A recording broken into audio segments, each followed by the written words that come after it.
This right here is my homemade bike camper, which not only looks awesome, but is full of features that make it amazing for overnight camping. And you better believe we'll be putting it to the test on a very special journey. But before I show you how I built it, we need to go back to the place it all started, the gas station, where I was pumping my gas and thinking to myself, would you look at those gas prices? They sure are getting out of hand. Then a mysterious man appeared. Well, instead of driving that gas guzzling thing around, why don't you build a lightweight camper for your bike that's fully human powered and functional for overnight camping? Shoot, it might even make for a good YouTube video. I never saw that man again. Well, you heard the man. Let's build a bike camper. First things first, let's start with the base, which I'm building out of 2x2s. The most important thing is that the trailer fits me, who is 4'27", so let's make it 4'37" to leave room for accessories. And let's make it 38 inches wide because that's the standard width of a twin-size bed, and that'll make it way easier to find a sleeping pad later on. And then I added on these diagonal pieces to make it more stable. The more triangles we can have in the framing, the better. Oh, nice. That's actually a lot lighter than I was expecting. I'm trying to be super conscious of weight on this build because unlike previous builds where weight was my truck's problem, I have to tow this thing by myself, so gotta make sure it's not too thick, like me. Now that this is done, we need to figure out the wheel situation. The wheel deal, if you will. And if you won't, I apologize. It was a stupid joke and I should have known that. This right here is my childhood mountain bike, but I'm not a child anymore despite what my comments might say, so we're gonna take this thing apart and use its wheels because they're absolutely perfect for this project. So to connect the wheels to the frame, I thought about making a super long axle that runs all the way across the frame, but the width of the metal used for the axle is so thin that I feel like that would just make this whole thing fall apart. I mean, I'm not totally convinced this thing isn't gonna fall apart anyways, but that would make it do so extra quickly. So instead, I'm cutting out these rectangular pieces that fit snugly around the wheel and make the axles super short. And I'm securing the axle in place with these little clamp nut doobly-doos. That's the technical term, I think. And believe it or not, this very questionable wheel setup actually worked. So I think the best way to connect this to the bike is gonna be with a gooseneck trailer hitch. One, because I'm the silliest goose you'll ever meet, so it's very on brand. And two, because that'll help keep everything from obstructing the bike wheel. I also thought about attaching the trailer to the side of the wheel, but that just doesn't seem like it would turn well. This just gives the wheel so much more room to move and probably looks cooler. That's a goose if I've ever seen one. A very unstable goose. We need to add some more supports. Now that there is a stable goose. And then I drilled in a little ring that would be attaching to my triathlon bike, which is what I'll be using to tow this thing. That's right, I race triathlons. Watch out, David Goggins, I'm coming for your brand. They don't know me, son! I'm gonna carry the boats. And you probably think I put together some crazy elaborate setup to connect the trailer to the bike. Wrong again, suck of pants. Carabiner. Literally all I'm doing is clipping this between the seat and the trailer. And look at this, that totally allows it to move and pivot wherever you want. People are always trying to overcomplicate things. Keep it simple, stupid. And obviously, I had to take it out for a test drive, yeah, bud. which went significantly better than expected. Turn radius is good. We love to see it. I mean, I'm not trying to have any self-doubt, but I'm still surprised it's in one piece if we're being honest. And then I grabbed a 1/2-inch sheet of plywood, which I'd be measuring and cutting to size to put over the base. I know a jigsaw probably isn't the proper tool to be using to cut out a big piece of plywood, but a bike also isn't the proper vehicle to be towing a trailer with, and I'm definitely not the proper person to be doing any of this, so shut up, Randy. No offense to any of the viewers named Randy, that just seems like the name of someone who'd be critiquing my woodworking. Randy. Gosh. Then I screwed it to the trailer with 1-inch screws and flipped the whole thing over to add some metal braces. I tried to put something or other on all the corners and joints, and then I put this metal strapping across the wheel frames. Before we can cut the sides of the camper, we need to figure out the shape. And I'm thinking we should make it look like a teardrop trailer, which looks just like this. Well, that's not right. Which looks just like this. Oh, that's even worse. Nope. To the side of me is a photo of a teardrop camper. Let's make the shape look something like that. So I think the tallest point in the structure is gonna be right here, and I'm gonna calculate how high it should be using the precise mathematical formula of eyeballing it and hoping for the best. All right, 48 inches. Seems like that might be a little bulky. 36 inches. Might not have enough room. 42 inches. Call me Goldilocks, because that looks just right. And from that high point, I'm gonna make it curve smoothly down to this side and curve smoothly down to this side. Drop top, teardrop, can David hop hop? Oh gosh. And I grabbed more 1/2-inch plywood to make the framing for the sides. So to keep things lightweight, the walls are actually gonna be made out of a plywood skeleton and then foam filler. But the first thing we need to do is trace out the shape on this piece of 1/2-inch plywood. And in true Wyoming fashion, I busted out the camping gear because to trace out the curves, I used none other than a tent pole. Then I used the jigsaw to cut out the shape for the first side and trace out the first piece to make the second wall identical. I think this is actually the intended purpose of a jigsaw, so I hope you're happy, Randy. Either way, it got the job done, and now we have 2 identical sides. You know what? It ain't great. It ain't even good, really. But there it is. That's what they used to say about me. In all reality, I'd actually say this is pretty good for a guy who just made his curves using a tent pole. As I mentioned, weight is super important on this since I'll be pulling it myself, and we're literally going on an 80-mile road trip later in the video. So I'm actually gonna cut out and remove most of this wood, so we're left with just a lightweight skeleton that'll only be there for structural support. Then we'll fill all the gaps in with foam later on. So I started tracing everything that would be getting cut out of the wood. I'm trying to make this as thin as possible while keeping support in critical places like around the door, and aside from measuring the window, I just kind of estimated what I should cut out. There we go. Let me tell you, I get stressed out by the chaos of life more than you'd think. And working with my hands and building stuff like this is so good for my mental health. But sometimes it can take a therapist to give you the tools you need to approach life in a different way. And that's why while I carve out this frame, my twin here is gonna tell you about today's sponsor, BetterHelp. Okay. BetterHelp's mission is to help make therapy more affordable and accessible to everyone, which is super important because some of us live in the middle of the mountains of Wyoming with super limited options. BetterHelp is a platform that makes finding a therapist much easier because it's online, it's remote, and by filling out just a few questions, BetterHelp can help match you to a professional therapist in as little as a few days. It's easy to sign up and get matched with a therapist at the link in my description, betterhelp.com/DavidRule.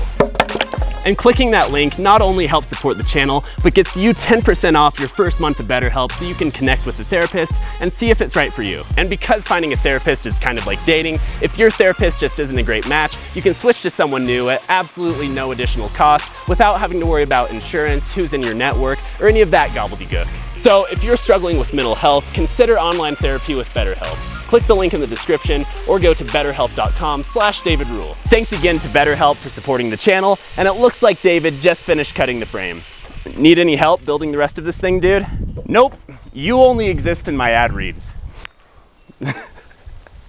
Then I did a pass around the edges with the detail sander to make our newly cut frame nice and smooth.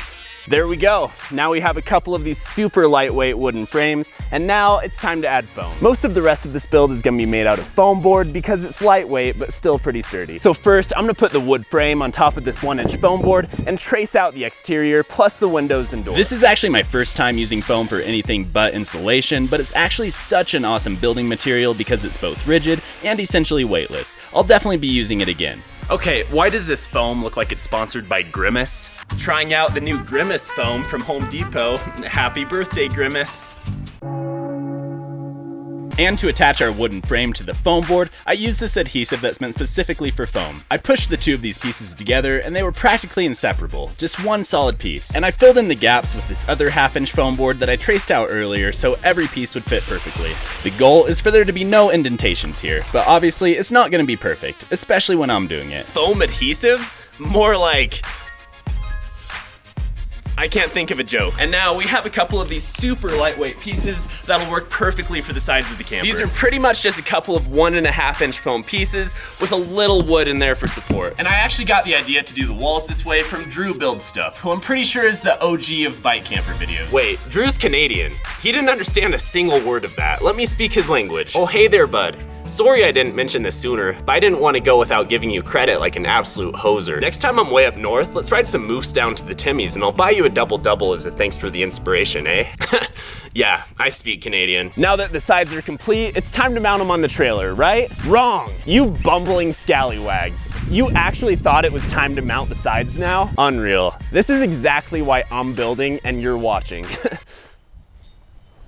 I'm just joking, I still have no idea what I'm doing. I'm actually gonna fully prepare the sides right here because they're way easier to work with now than they will be once they're on the trailer. Next, it's time to make the walls look decorative. Every single bike camper I've ever seen has the same white color scheme that makes it look like a regular RV. Nuh-uh.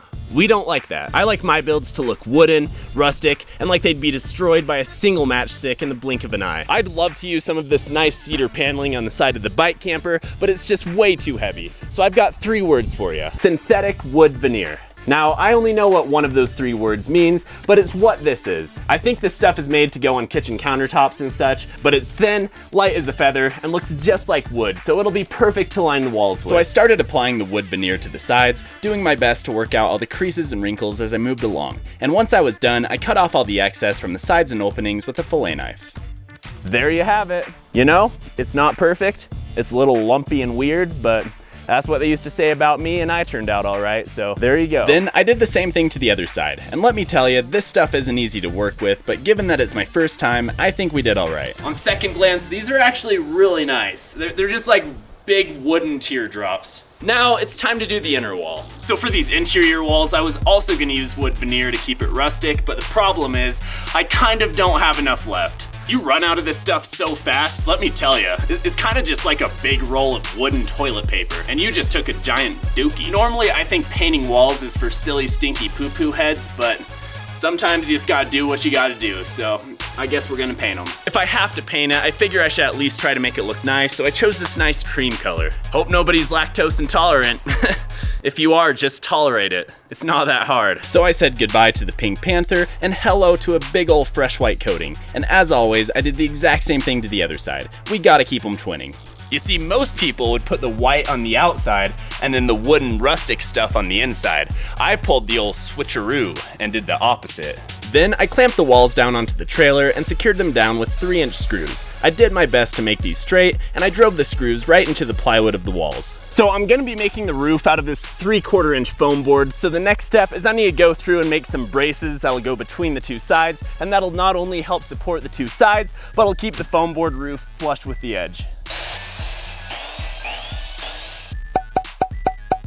And I measured 3/4 inch down all the way around the edge of the walls, since that's where the top of the braces will be. And I secured them in place from both sides with more 3-inch screws. Ain't she beautiful? I cut the roof out of 3/4 inch foam board and applied some more foam adhesive to help secure it along the top. But I also put in more screws just to make sure it's extra fastened. After all, this will be a moving vehicle. We don't want anything coming undone. I sanded the roof flush with the edges, and structurally, it's complete. And we're actually just gonna leave the roof this nice blue color because I think that looks great. I'm just joking.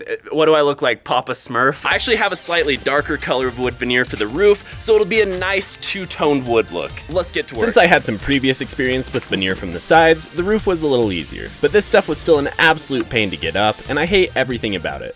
Veneer? I hardly even. Nope. That joke was so last video. Move on, David. Now let's put on a coating of fiberglass sauce so it'll be waterproof. In retrospect, I should have used some fiberglass cloth with this like I have on previous projects, but my logic was that the epoxy would make a nice clear shell around the camper, and hey, it actually worked out surprisingly well. Then I painted the foam board on the inside the exact same cream color so everything would be consistent. Looks like a bunch of birds just decided to take a dookie on my legs at the same time. Then I traced out the hole for the window that would be going in the door and cut it out with a jigsaw.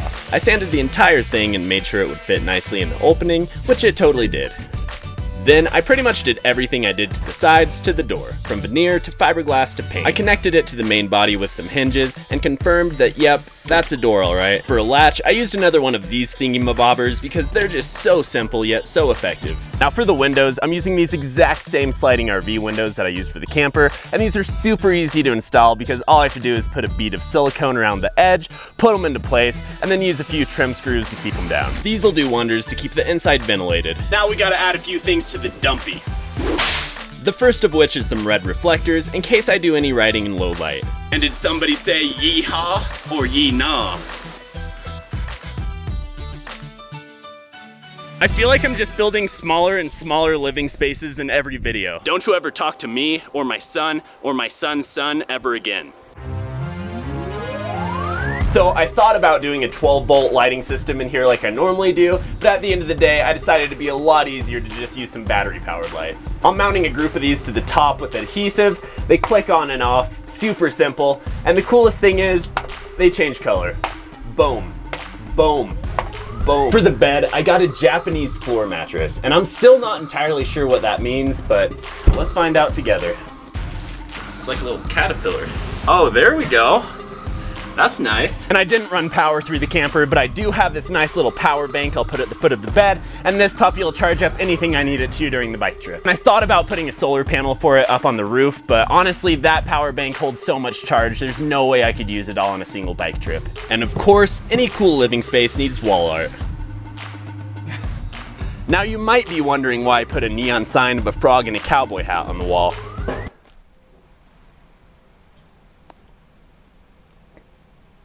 Now, while I fill up the camper with some blankets and pillows, let me tell you why we're about to go on a road trip. For a while now, I've been craving a Big Mac. The only problem is, I live in Pinedale, Wyoming, a tiny town with no McDonald's, or any other fast food place, or people for that matter. We got moose though, plenty of moose here. So to get my Big Mac, I'm gonna ride this camper to the nearest McDonald's, which is nearly 80 miles away in Old Jackson Hole. It's gonna be a crazy 2-day journey through the mountains, which involves overnight camping, but it's gonna be the perfect way to put my new camper to the test. I mean, how else am I gonna get to Jackson? By driving? In this economy?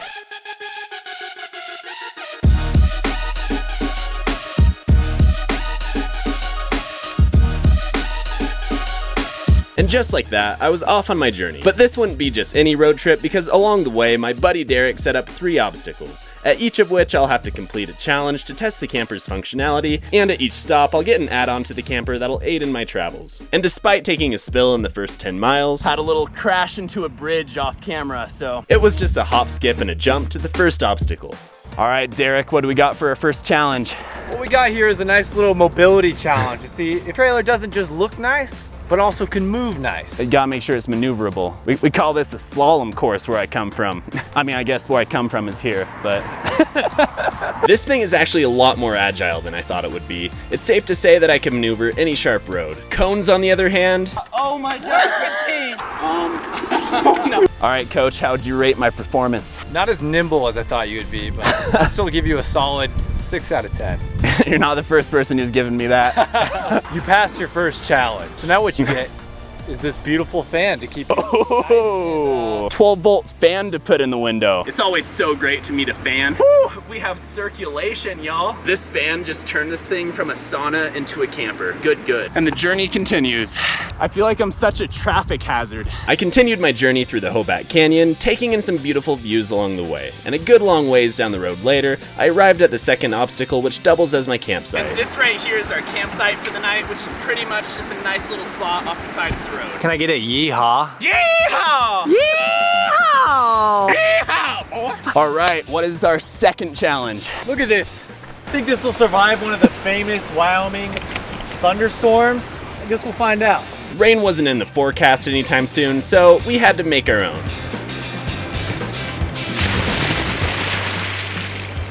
You think he's a little moist in there? Look at him in his little camper. You actually survived the rain.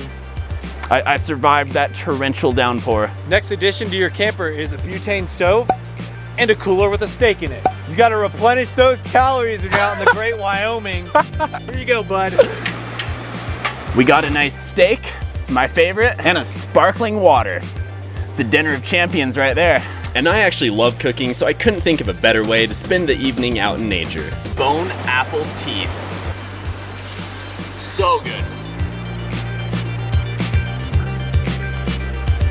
Ah, look at you. It's my crib. So people might be wondering about the neon frog. They might be.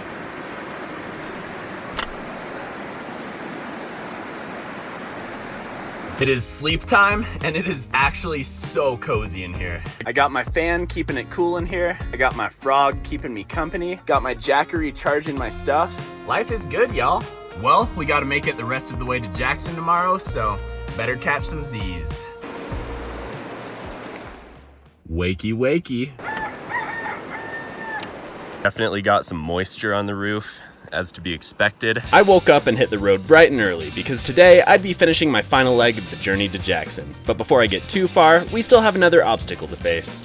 One thing you gotta know about Wyoming is we have a lot of bears, which is why challenge number 3 is speed. And we're gonna need it because I heard rumors that there's a big old grizzly prowling and a-growling in this neck of the woods.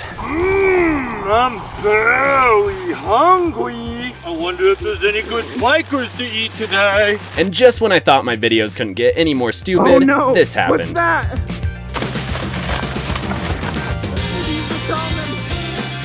Oh no! Oh, the hungry bear! Can we outrun him, folks?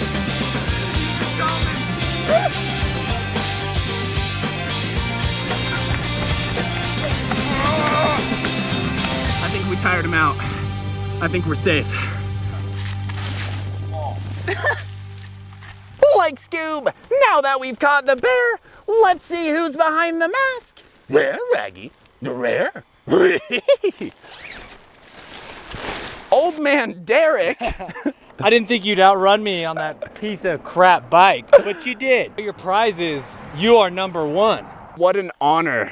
And I put bubbly water in here, your favorite, David. So now you can stay hydrated during the next leg of your journey. Hydration is key to a successful bike trip. It was his hat, Mr. Krabs. He was number 1. We're officially in the home stretch, and I can almost smell that Big Mac. And while it may have been 20 more miles for me, it's a nice 10-second montage for you, so I hope you enjoy it. Welcome to Jackson, home to some of the highest real estate prices in the Mountain West, and most importantly, the only McDonald's in my region. Derek said he's waiting at the Antler Arches with my Big Mac.